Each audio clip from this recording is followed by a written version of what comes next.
जबकि 9 दिन के अंदर शक्ति का संचार करने की ताकत ये पाठ रखता है यदि आपने इसे तल्लीनता के साथ किया है। सभी के सप्तशती पाठ करने के मत अलग अलग है।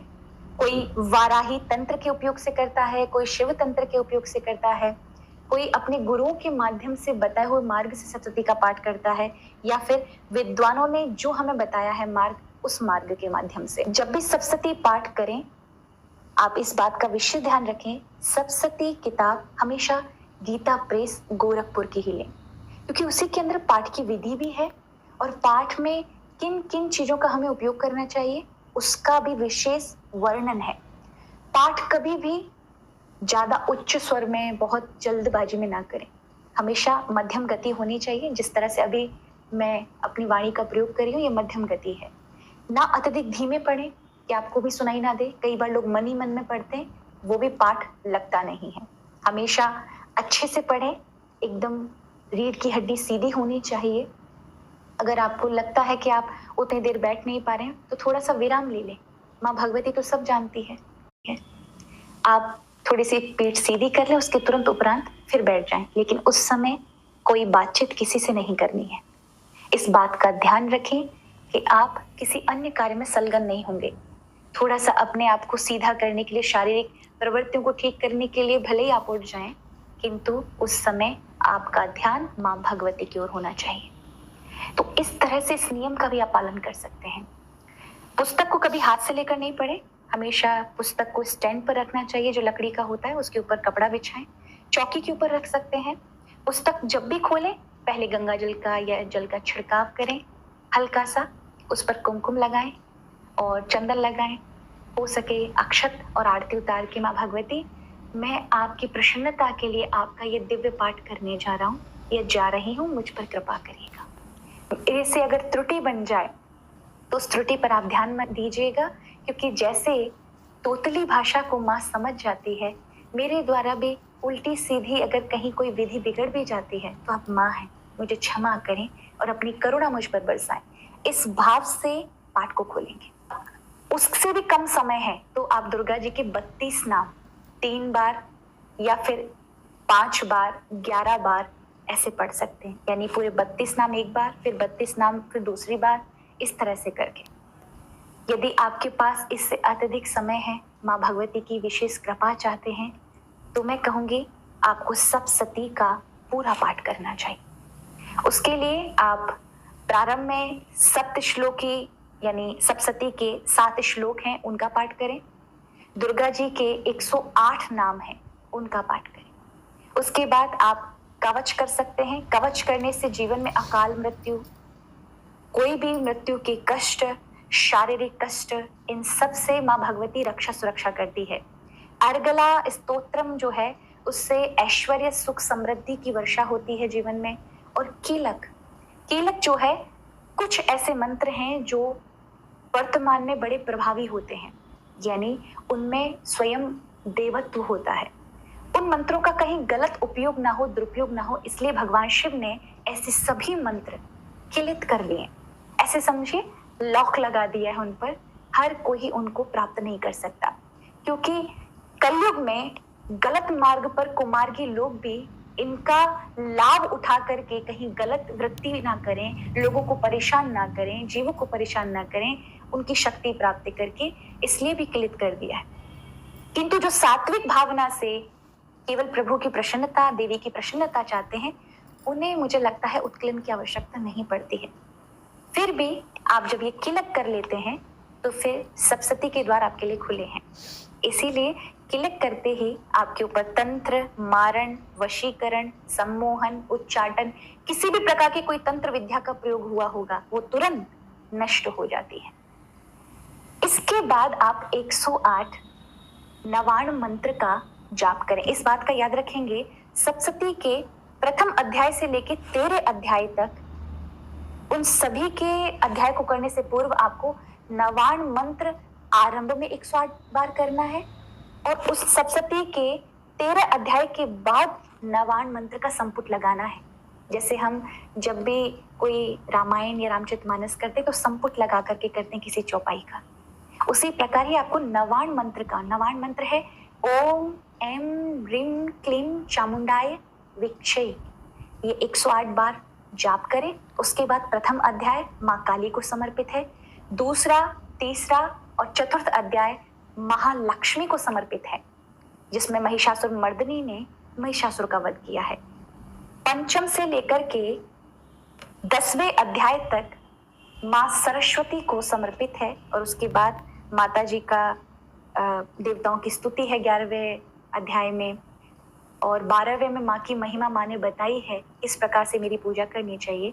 और 13वें अध्याय के अंतर्गत जो इस कथा को माँ की महिमा पराक्रम सुन रहे हैं, उन दोनों राजा और बनिए पर माँ भगवती ने कृपा की। एक को मोक्ष चाहिए था, उसे मोक्ष की प्राप्ति हुई।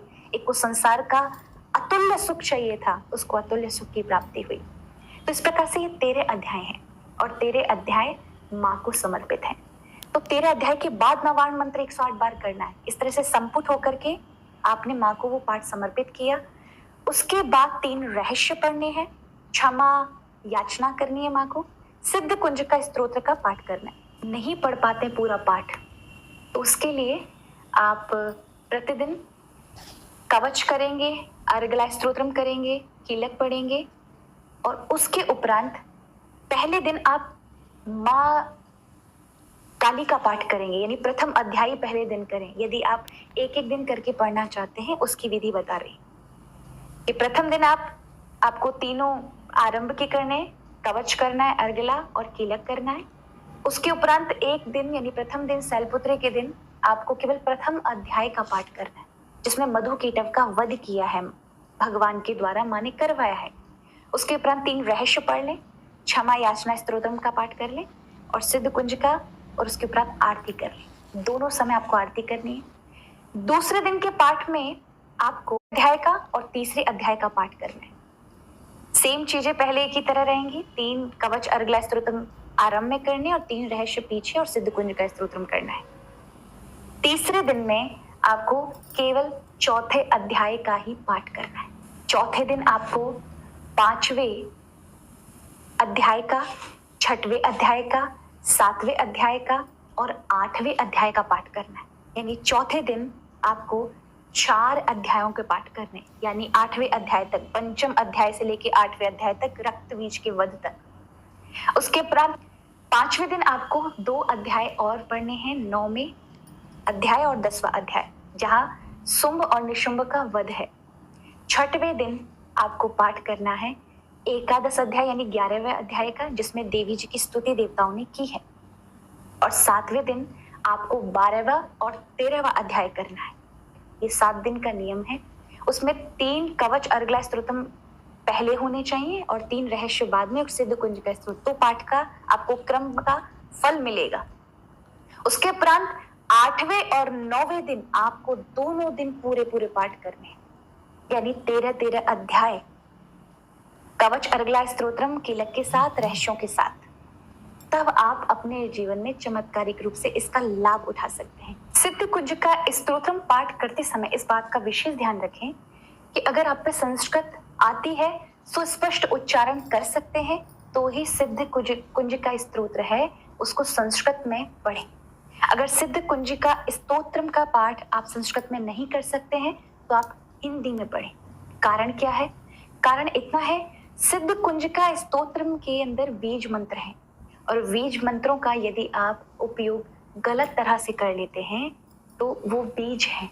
आप जैसा बीज डालेंगे वैसा फल होगा। यदि आपने बबूल का डाल दिया है तो मुझे नहीं लगता आप आम खा सकते हैं। इसीलिए यहाँ पर आपको थोड़ी सावधानी बरतनी होगी। बीज मंत्र वैदिक मंत्र हैं, इनका उपयोग हम जब तक ना जाने तब तक नहीं करना चाहिए। उसमें नवार्ण मंत्र का भी वर्णन आता है, उसमें भी उसका रहस्य छुपा हुआ है। यहाँ पहले हिंदी में पढ़ें, प्रयास करें उन बीज मंत्रों का सही स्पष्ट उच्चारण आप कर सकें। तो पहले हिंदी में करें, उसके बाद फिर धीरे धीरे संस्कृत का पाठ कर सकते हैं। आप चमत्कारिक रूप से इसका और लाभ उठा सकते हैं यदि इसमें आप देवी अथर्वशीर्षम, रात्रि सूक्त और देवी सूक्त को भी जोड़ लेते हैं, तो ये और अत्यधिक ज्यादा महत्वपूर्ण बन जाता है। मैंने पाठ उठाया था 8 वर्ष की आयु में। मेरी माता श्री ने मुझे सब कैसे करना है, करन्यास कैसे करना है, प्राणायाम कैसे करना है, तो मैंने माँ भगवती की जिस प्रकार से हर नवरात्रि पर 9 दिन यानी पूर्व में मैंने 4 नवरात्रियों पर ही किया था, उसके उपरांत फिर 2 नवरात्रियां हर वर्ष की मैंने ये सप्तशती का पाठ, चाहे कितनी भी व्यस्तता रही, लेकिन किया।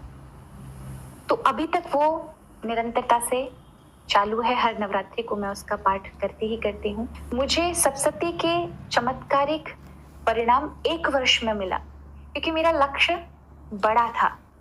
इसी कारण से समय लगा। यदि आपकी कामनाएं संसारिक के छोटी मोटी हैं तो आप उन्हें माँ भगवती की कृपा से या तो नवरात्रि पे ही प्राप्त कर लेते हैं, नवरात्रि के बाद, 1 महीने बाद, 6 महीने बाद। किंतु यदि आपका लक्ष्य बड़ा है तो आपको समय लग सकता है। ऐसे में चमत्कारिक जो प्रभाव होता है वो आपके व्यक्तित्व पर भी पड़ता है। आपका व्यक्तित्व ऐसा हो जाता है प्रभावशाली, आपकी वाणी प्रभावशाली हो जाती है। वाणी में ये गुण आ जाता है कि आप जो बोलेंगे वो सत्य होगा। इतनी कृपा होती है माँ भगवती के इस पाठ की। इस प्रकार से आप सप्तशती का पाठ कर सकते हैं। जरा विचार